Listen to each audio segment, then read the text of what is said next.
Yo, sup, Liam, aka Lazy Boy, aka Emo Adams. Dance has been such an important form of art for many years, and I feel like it has disappeared now. Like you look at every art form, look at music video. Every music video has had dance sequences and dance numbers and dance breaks, and not that many today. And if they are, it's not as good as it used to be.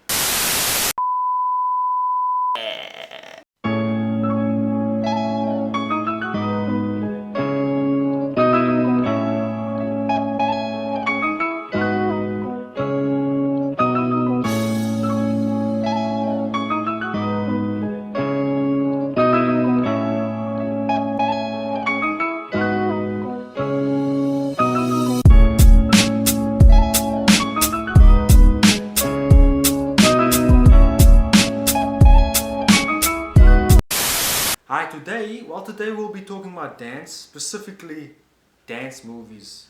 More specifically, the death of dance movies. Remember almost every year when there would be a dance movie? Like almost every year, and more specifically the street dance, hip hop vibes.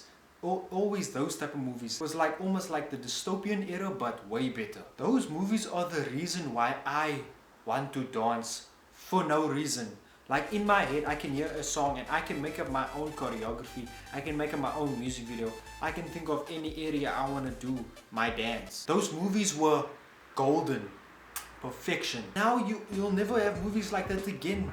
It will just not be the same. It's so nostalgic. Modern era, it won't work. It won't be a big thing as it used to be. Like I said, it won't work in this time. I mean, you had so many great movies. You got served one of the best dance battle movies ever.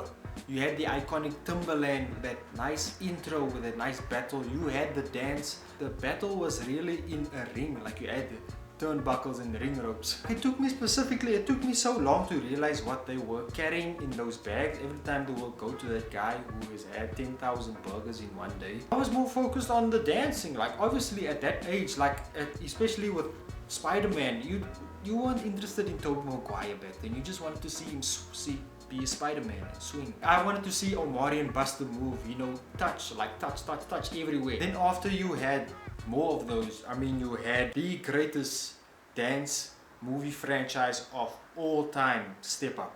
None of us knew who Channing Tatum was at this time. Step Up set the bar. It was the bar. Then you had Step Up 2, which is arguably the best. Undoubtedly, how do you say that? It's no doubt the best Step Up of the whole franchise. You had the music, the soundtrack is amazing. You had the final battle in the rain. You look so raw and organic, and the story, it's so perfect. The characters were amazing. We saw Moose for the first time. We all knew Moose from Step Up 2. Not to mention the soundtrack. Timbaland just had that sauce, that spice, he had the juice. At that time, him and Pharrell were the best producers. They are still, no doubt. Step Up 3D would have been the best. The dancing, it has more dancing, more bells and whistles. But the story was boring, the chemistry, the romance was boring. Even you had this disgrace of a move. What are you doing? I'm watching this are your knees okay? You messed up the movie. It was that was an unnecessary scene. Step Up 4 was alright, Step Up 5 was or you can say it was mid. I didn't even know there was a 6th Step Up. I just saw it on TV, and then I didn't realize it was actually dubbed. It was in China, but the dancing was still quality. But I don't know, they were fighting in the movie as well. That seems pretty racist, doesn't it? These movies were talked about everywhere. This is one of the biggest franchise, the best franchise, one of the best, most successful franchises ever. Well, if you only take the first 3, that's one of the, if you take the first 3, that's like a trilogy, one of the greatest trilogies ever. You can put it up there with, I don't know. Maybe The Dark Knight, maybe Spider-Man, Tobey Maguire's trilogy, Captain America's trilogy. Maybe you can, maybe you can, I don't know. Don't you dare even involve Spider-Man, Tom Holland's trilogy, no way. Maybe you can involve the fourth one because of Moose. And the fifth one, no, never mind. But I mean, yeah, Moose. Just because of Moose. These movies made me want to dance. Like literally it made me want to be a dancer. Or it just basically made me want to dance. Like I danced in church. No, I literally danced on stage. Me, my brother and my cousin, we danced in church for like, we did items in church. And I mean, you know, we got some, oh, you know what I'm saying? We got that sauce. I mean, I was dancing to Ching-a-ling and Shake It Like a Pom Pom. You know, those were Missy Elliott. They had the sauce as well. I mean, those times were just so much better. These movies influenced many dances and many other movies like Stomp the Yard, which is another story I want to get into. You know, as soon as you see that Screen Gems intro and you hear the specific like sound, you know exactly what movies. I can tell you. You go on DSTV right now and I don't even see what's on, and you see that intro, I know that is Stomp the Yard. I love that movie so much. It was so amazing, but when I was young, I obviously didn't like it. And you know exactly why. They killed Chris Brown. One of the best opening scenes ever. Crump was the biggest thing at that time. Crump was like so, and Chris Brown mastered Crump like it was his own dance move. And Chris Brown, like, that's what he always does. He kills it every time in every movie. And they literally killed him also. He gets killed in the first 5 minutes in the movie. That movie might still be good, but in my mind, after Chris Brown died, that movie ended. That was the quickest, the best short film I've ever witnessed in my life. I don't need to watch that movie any further. They killed my boy, CB, the GOAT. The GOAT! Even in Battle of the Year, he got the injury in the movie. Like, I mean, seriously. That movie is only good because of Chris Brown. I mean, it is a good movie, but Chris Brown though. Yeah, but Chris Brown can do that. He can say, I'm gonna be a GOAT for 5 minutes and then I gotta go back to making this album. Like, that's just Chris Brown. That's usually what he does. He kills it in every movie. He kills it in anything. He's an alien. That's literally Chris Brown in every movie he's been in. This Christmas, I mean, one of the best Christmas songs he ever done. Stomp the Yard was good, but the sequel was terrible. You Got Served failed as well. I mean, it was such a good movie, and then the sequel, they tried to, I don't know what they tried to do. Like, they put parkour in to mesh with the dancing. I mean, just stick to dancing. What are you trying to put? What are you trying to achieve here? Like, what? Why does this even exist? I feel like, you know, the Step Up franchise, You Got Served, and Stomp the Yard are the only successful dance movies like ever. Wait, you're forgetting something. Alex D.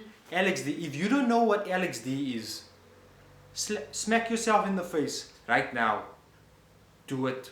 How can you, if you don't know Alex D? Like, Alex D is literally one of the best dancing movies ever. I mean, most of the dances from Step Up 2 and 3 are from that movie.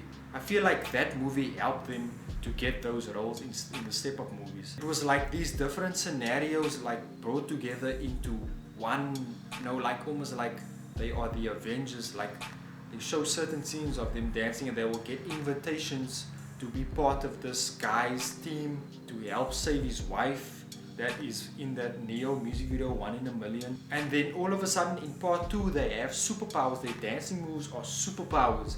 I don't know what to make up of that. I think it's cool. At the same time it's weird and boring. I don't know. But still, no doubt an amazing movie. You should watch it. If you watch it, you will realize, oh, that's the guy from Step Up 3, it's the guy from Step Up 2. You will enjoy it. Like I said in the beginning, you'll never get movies like this again. Like, it is just so nostalgic and so inspiring and influential, and it will just not fit in today's time because it will be cringe, or it will be, I don't know, it will be boring. And if they make one like this, movies like that again, it will probably be on Netflix or like a streaming service, because I mean it won't be, to be honest, it won't work in the box office. It won't work like dancing in a random place. I mean, you'll be like Jessica Alba in Honey. That first movie, I don't like it. I'm gonna be honest, I don't like it. I mean it's okay, but I mean, yeah, she can't dance. Like, what is she doing? Look, I'm putting this on the screen for you to see. What the heck is she doing? Imagine if they made Bring It On now in today's time. It will be cringe, it will be weird, because the cheerleader character was so relevant at that time. You know, the bossy, you know, sturdy, you know, it works, you know, like you know, you're so uptight, that it just works at that time. Those movies just work for that time. It's like, you don't know how, I don't know how to explain it. I just wish, like, imagine if they have to do a movie like that ever again, a dance movie, it will have to be quality, with the best cinematography, with the best production, the best actors, the best dancers. But it will be tough, because it's I don't know, maybe it will be like a musical. But does dance music fall into musicals? I don't know, I don't think it should. But yeah, that's it for the video. This is, yeah, I wanted to make movies about dance movies, because dance movies are so like important to me, and like what I grew up, like I grew up in the best time. I'm 2000s kid, so I mean, you know, the goats. Let me know in the comments what's your favorite dance movie. Subscribe, you know, like, share this video. And yeah, my favorite movie is definitely Step Up 2. Oh wait, I forgot the GOAT. Dance Flick. If you don't know Dance Flick, something's wrong with you.